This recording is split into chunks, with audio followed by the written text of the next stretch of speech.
Fala galerinha, beleza? Bem-vindos aí a mais uma videoaula com o professor Beraldo. Para você aí que quer arrebentar nos estudos, vem comigo. Bora estudar, galera? E hoje a nossa aulinha é sobre histologia vegetal, pessoal. O que será que é essa tal de histologia vegetal? Será que você consegue entender o que eu estou falando? Histologia vegetal? Nada mais é que o estudo dos tecidos vegetais, mas são vários eles, por isso a gente tem várias aulas para explicar histologia. Essa aula de hoje a gente vai falar sobre histologia dos tecidos meristemáticos, os tecidos jovens, embrionários das plantas, tá? Mas como sempre, pessoal, para entender melhor tudo isso, vem comigo aqui para a tela que eu vou mostrar para vocês do que eu estou falando. Bom, galerinha, agora vamos falar um pouquinho sobre histologia vegetal, mais especificamente sobre os tecidos embrionários, tá? Antes da gente já partir logo para o tecido embrionário, vamos dar uma pensadinha no que seria a tal da histologia vegetal. Bom, primeira coisa, a palavra histologia ela vem do estudo dos tecidos. Quando a gente fala de histologia vegetal, quer dizer que a gente vai falar dos tecidos vegetais. Lembra as nossas aulas anteriores, onde a gente pensava assim, uma célula, um conjunto de células forma um tecido? Agora a gente vai entender como que esse conjunto de células formou esse tecido e qual é a sua função dentro do grupo dos vegetais, tá? Os tecidos, a histologia vegetal ela é dividida em dois grupos de tecidos principais. Tecidos embrionários, que também podem ser chamados de tecidos meristemáticos, que vão ter duas funções principais: crescimento e formação do vegetal. Então, ali nos primeiros estágios da vida e tudo mais, e durante a vida nas regiões onde a planta está crescendo mais, a gente vai ter um acúmulo de tecidos embrionários ou tecidos meristemáticos. E em segundo grupo, nós temos os tecidos adultos ou então tecidos permanentes, que vão ter mais funções. Funções de revestimento, proteção, condução de nutrientes, sustentação, fotossíntese, secreção, tudo isso, tá? Mas deixe os tecidos adultos de lado e agora a gente vai focar apenas nos tecidos embrionários.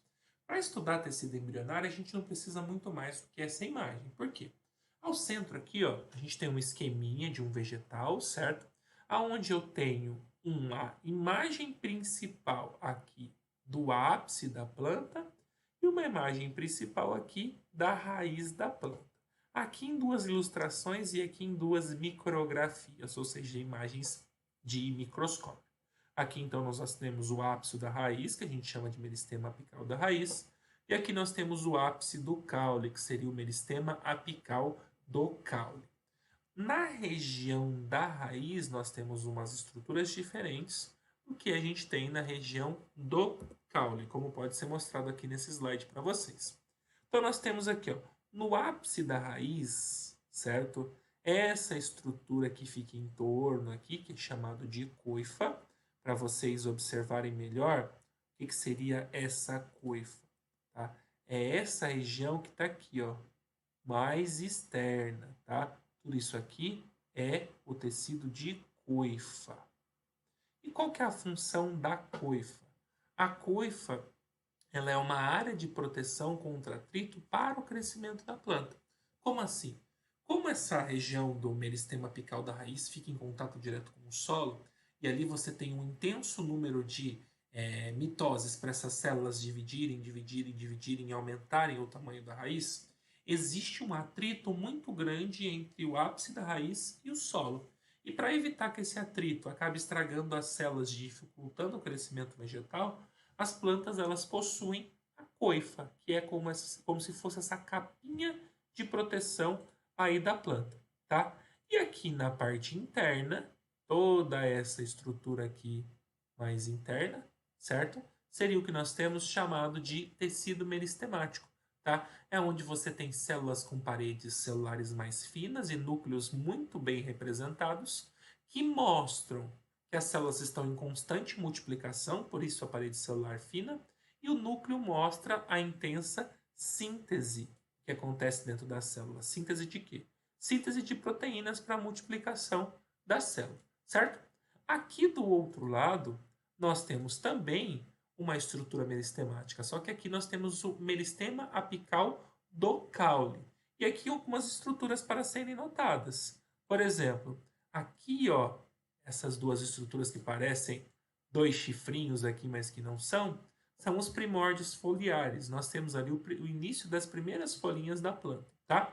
E em todo o resto, nós temos a formação do meristema apical, que é uma região de crescimento longitudinal, onde a planta cresce para cima, tá? A região onde a planta cresce para cima é no meristema apical do caule. Aqui, como complemento, também coloquei para vocês a gema axilar, tá? Nessa imagem não aparecem as gemas axilares, mas são estruturas que ficam na lateral da planta, certo? Nas ramificações, e são elas as responsáveis por fazer a planta crescer lateralmente, não em espessura, tá? Em espessura a gente vai ver mais para frente, que é outro tecido que é o responsável. Mas nós temos aí a função da planta em ramificar as suas laterais, tá? Ela vai mudar as estruturas que ela possui nas suas laterais, tá? Ela vai conseguir aumentar a sua ramificação lateral. Para entender o meristema, a gente precisa entender que ele tem dois tipos de tecidos. Nós temos meristemas primários e os meristemas secundários, tá? Os meristemas primários, que são aqueles responsáveis principalmente pelo crescimento longitudinal da planta, são divididos em três grupos: protoderme, meristema fundamental e procâmbio. A protoderme, ela tem a função de revestimento da planta e num futuro, quando essa planta se tornar uma estrutura adulta, essa protoderme vai sofrer diferenciação celular e vai se tornar a epiderme, que é o tecido de revestimento. O meristema, desculpa, que é o tecido de revestimento externo, tá? Tá certo, sim. O segundo grupo seria o meristema fundamental. Meristema fundamental é quem vai fazer o tecido de sustentação da planta. Por exemplo, aqui, ó, meristema fundamental está sendo representado por toda essa estrutura cinza no desenho, tá? Isso é o que vai dar sustentação para a planta nos seus momentos iniciais da sua vida, tá? Quando a plantinha está crescendo, é o meristema fundamental que faz ela conseguir se sustentar para cima. E por último, o procâmbio, aqui representado pelos pontinhos amarelos, são os primórdios dos nossos tecidos condutores primários. São eles que, num futuro, vão ser transformados em floema e xilema. Floema para transportar seiva elaborada e xilema para transportar seiva bruta, certo? Agora, falando de meristemas, nós temos os meristemas secundários, que são aqueles que ainda são tecidos meristemáticos, ainda são tecidos embrionários, mas eles estão capazes de formar outras estruturas, tá?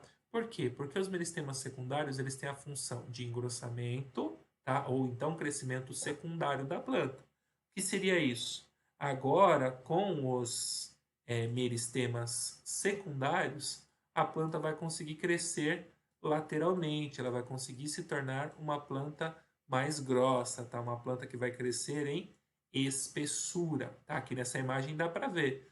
Na região mais basal, aqui a gente tem o crescimento secundário, enquanto que na região aqui primária nós temos crescimento apenas primário, tá? Os dois tecidos que formam o meristema secundário são felogênio e câmbio vascular. O felogênio é responsável pela formação do tecido de revestimento. Lá na frente, ele vai formar o que a gente chama de casca ou então periderme, dividida em superfelogênio e feloderme, tá? E essa estrutura necessita passar por um processo de desdiferenciação. O que é isso? À medida que a planta vai crescendo, ela vai transformando células adultas em células embrionárias, para que essas formem os tecidos de revestimento e depois ela se transforma novamente em células adultas, tá? E por último, o câmbio vascular. O câmbio vascular ele vai ajudar a formar, né, originar os tecidos condutores secundários, que seriam floema e xilema secundários, tá?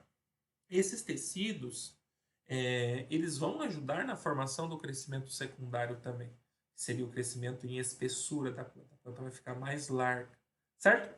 Espero que vocês tenham entendido essa parte aí, pessoal, de tecidos meristemáticos, tudo bem? E chegamos ao fim de mais uma aulinha de biologia, pessoal. Espero que você tenha entendido tudo, espero que você tenha arrebentado aí nessa aula. Se por acaso não entendeu, dá uma voltada no vídeo, assiste de novo e estuda pra valer, galera. Um abraço, até a próxima aula. Um abraço do professor Beraldo.